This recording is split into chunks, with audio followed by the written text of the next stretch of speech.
That mischievous, inquiring twinkle. Hey everybody, it's me, RunnerEye. I almost forgot my own name. And in honor of the season 16 makeover that's airing today, I thought why not take a journey back through history to look at the worst makeover episode we've ever gotten. Now, we have a lot of bad makeover episodes to choose from. We had the season 10 makeover where they brought in a bunch of YouTubers and it was like a little bit awkward. This season 6 makeover where Jocelyn gets stuck with a really homophobic guy who hates drag queens. And then finally, we have the one that we're talking about here today, which is the season 4 makeover where the queens had to make over straight dads and turn them into pregnant moms. It is one of the worst challenges we've ever had on the show. Not even just in terms of makeovers, but in terms of like the entire show, this is one of the worst challenges that they've ever come up with. We're gonna go through the episode scene by scene, and we're gonna do an analysis of all of the craziness and insanity that went down in this season 4 makeover. So this tragic makeover episode is titled DILFs, Dads I'd Like to Frock. And in this episode, there are 4 queens who are left in the competition, and those queens are Chad Michaels, Latrice, Fifi O'Hara, and Redacted. So the episode starts out with the queens being really annoyed that a previously eliminated queen is coming back into the competition. Sue me, but I miss these episodes. I think that when queens come back into the competition, it's really interesting, really fun. But these girls here are really pissed off about it. But then Latrice has like a revolutionary idea. She's gonna start a revolution because she wants to hold a protest against production and against RuPaul, saying that they should not allow another queen to return to the competition. So the team creates like these shitty little like signs on like cardboard, and then they like sellotape it to their t-shirts, and they're all like so hyped to kind of like stick it to the man, to like stand their ground and say, you know what, enough is enough. We are not having another person come back into the competition, and they're ready to fight until RuPaul comes into the room, and then immediately half of the group like abandon ship. Latrice and Fifi, 2 of the people who were responsible for the protest in the first place. Latrice came up with the idea for the protest, and then Fifi came up with like the shitty little slogan for the cardboard t-shirts. Top 4, add no more. Let's do this, honey. Let's get it all going. Both of the people who started the revolution were the 2 to not even do it in front of RuPaul. They obviously chickened out last second, I get it, but now it just looks like that they left Chad and Sharon out to dry. Like, it was so evil. It was so evil. So RuPaul states that the protest did not work and that a queen would still be returning to the competition. I mean, if you can even call that a protest, it doesn't even, it's just like, it was a protest until those 2 people like dipped out, and then it's just like 2 old men like shouting at a cloud. So it's then revealed that Kenya Michaels has come back to the competition. Kenya motherfucking Michaels. So then RuPaul officially introduces the challenge for this week. This challenge, the queens are tasked with giving a makeover to a bunch of like burly, like straight dads who have varying degrees of enthusiasm about being on the show. Like on one side of the spectrum, we have people who like just do not want to be there. I don't know why they signed up for it. Like Kenya Michaels' partner, the entire episode is basically just like, oh my god, I hope I trip and fall and like break my fucking ankle so that I have to get medevaced out of this show. 7. I don't know. That's it? Oh my god. She gonna be my little mama. I don't feel like a little mama.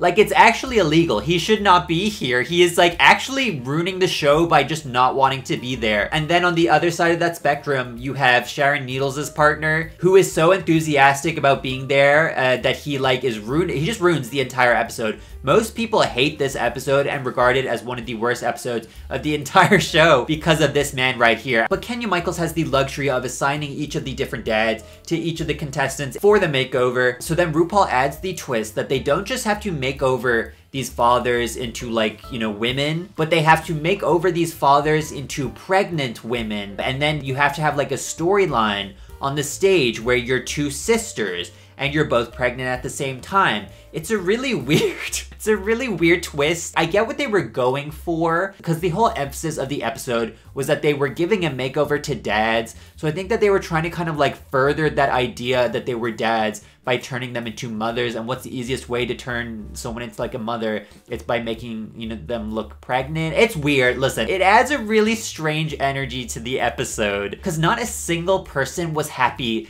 about this twist. Like, you can see the faces of the fathers who look extremely distraught when they found out this news, and then you can see the faces of the contestants who are just as unhappy. And the episode even includes confessionals where some of the queens are shit-talking the episode idea and being like, why the fuck do we have to make them pregnant? What is this? It's one thing to put these dads in drag, but now it gotta be maternity clothes, you're gonna be pregnant?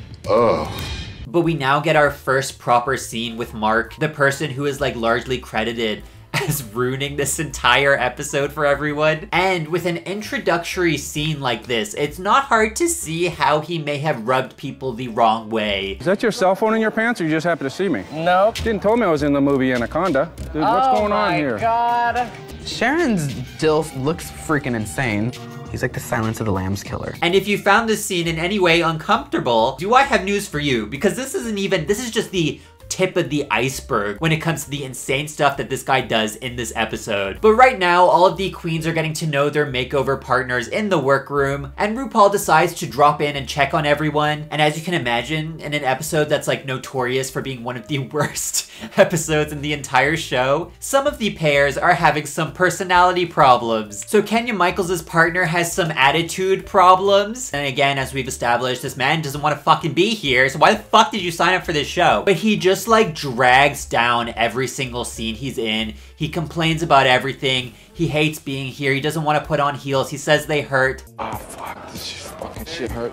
Walk in the fucking heels and shut up. What did he think he was coming on to do? Like, you were going on RuPaul's Drag Race. You were coming in as a makeover contestant on RuPaul's Drag Race, a show about drag queens, but this man is literally like an energy vampire. He sucks out the life of any scene that he's in, and it gets so bad that even in the judging of this episode, the judges literally make fun of him for having such a somber expression when he's in drag. Lil' mama, was this an unwanted pregnancy?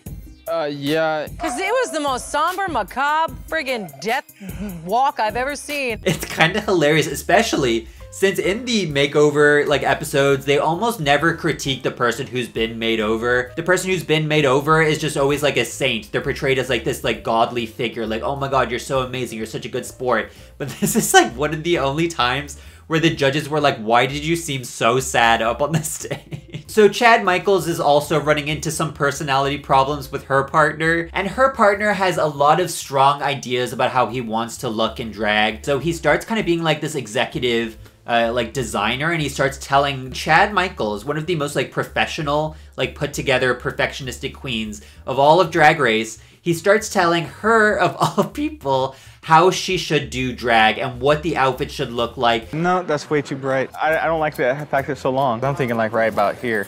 Show some hip. He could chill out just a little bit because I do know what I'm doing and I don't need too much direction. And listen, he cares, and I'll give him 110% credit for that. Thank you for caring, Mr. Man. It is better than the macabre art piece that we have later on in the show with Kenya Michaels' partner. Although with like the way that he's like constantly critiquing everything that Chad Michaels does, and you know, he's telling her how to do drag even though she's the professional. If you think about it, this man is like a representative for like 90% of Drag Race fans. And then of course we have Mike, the person who's causing the most problems. If you thought Mike would be on his best behavior because he's like around RuPaul, you are sorely mistaken, because it actually just gets worse when RuPaul shows up. The only problem I have with this outfit is that I think I'm having a baby elephant. You want to see his trunk? Now, after this, you may be thinking, it can't possibly get any worse. This is like we're at bedrock right now. How can you get any lower? But then, RuPaul reveals the second twist of the episode, and he says that not only will you have to do a pregnant, makeover of these dads, but on top of that, you will have to choreograph your own striptease with the dads in drag. It's... I don't know what to say. Listen, the show is experimenting a lot back in this season. I'm embarrassed because this is like, when I say that I like this show, I'm not talking about these episodes right here. I like the good parts of the show. I swear the show is actually good, everybody. This is not representative of the show. I'm embarrassed. We're moving on. And so I can't go on. This is so bad. And it just gets worse. It just gets worse because now we have the fight between Chad Michaels and Mike. So everyone is rehearsing their little, you know, strip teases in the workroom. And Mike decides to start being really aggressive for no reason. It's so cringe. Ladies, can you vacate our runway, please?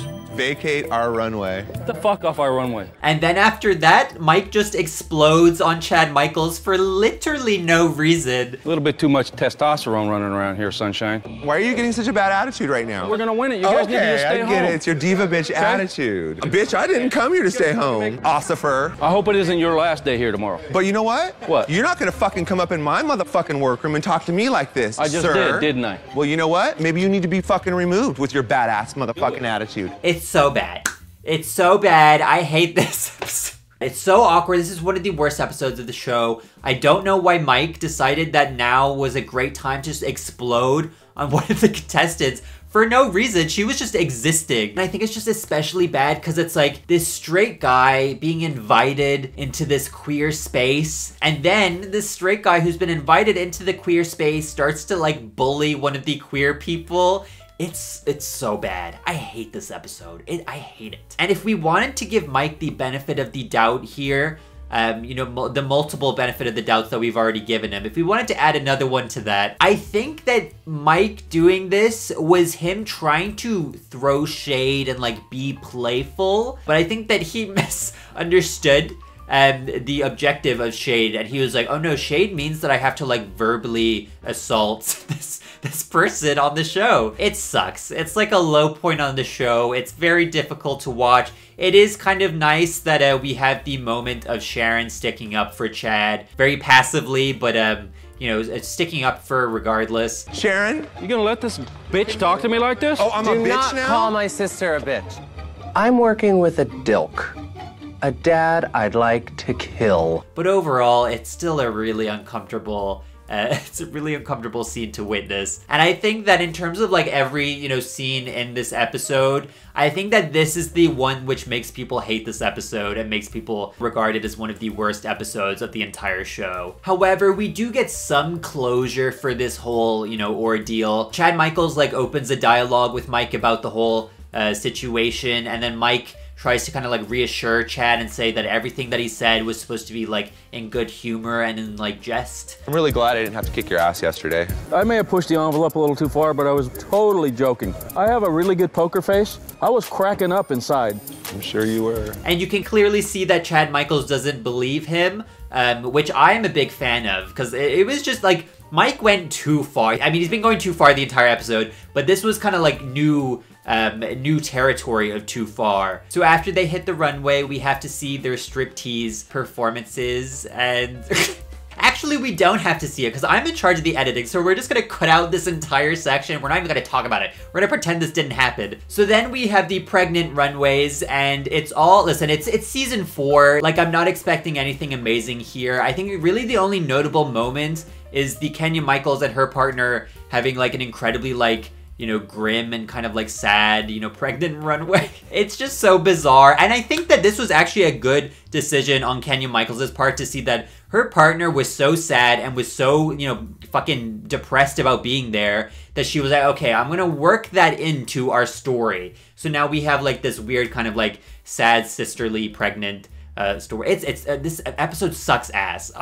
And then the other notable moment, which is Chad Michaels' runway, and she has like the longest baby bumps I've ever seen. It's a very long child. It is a tall one. And I think that Chad Michaels had realized how long these baby bumps look, because she starts to, when getting critiqued, she kind of like tucks it in a little bit, and it looks a lot better. So Fifi O'Hara ends up winning the episode, which I know we haven't really talked a lot about Fifi, but that's because her partner was literally the nicest guy on fucking planet Earth. He's the perfect, you know, partner that you would want for a challenge like this. He was down for anything. Same with Latrice's partner. We haven't really talked about Latrice, but that's because she was not a car crash. Like, her partner was absolutely amazing also. So then the bottom two ends up being Latrice and Kenya Michaels, and this is where we have finally a good part of the episode. Like, it's a shining ray of light in this dark fucking cavern of an episode. And it is Latrice lip singing to You Make Me Feel Like a Natural Woman by Aretha Franklin. And notice how I said Latrice lip syncing to this song and not Kenya and Latrice. And that's because for this very heartfelt and emotional song, Kenya just starts, you know, running around the stage like she's done 80 lines of coke. Angie, can't you just be real for 5 seconds? First of all, you've been running around like you did 80 lines of coke. But meanwhile, when Kenya Michaels is doing all that, Latrice is able to perfectly capture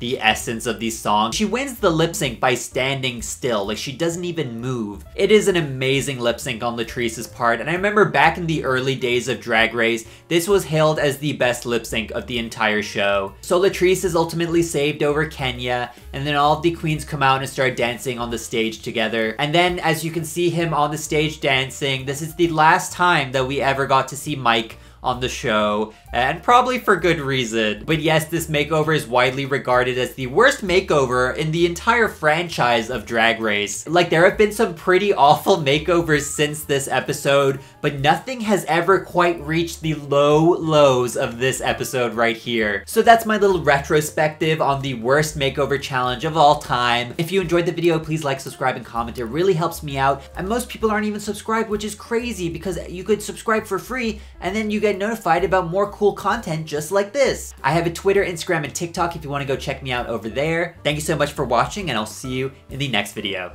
Goodbye. Alright, so this is the Patreon shout-outs of the week, and first of all we have Jabroni, Giovanni JPEG, the Flame Chaser, Ketchit, the Sithister, you know, Mikey3991, Planet Daniel, Jim Jamie James Bradshaw, Nico Montano, Ravi, this is very serious, I'm Australian now, Ravi Kasari, Eve, Dip, Oliver Wyatt, Giovanni Vicari, Yoon Wyatt, Vico Pup, Matt F, and Tone. Thank you so much from all the way from Australia. It's really great to have your guys' support, and I'm glad this is the behaviour that you're supporting, me being Australian. So thank you so much.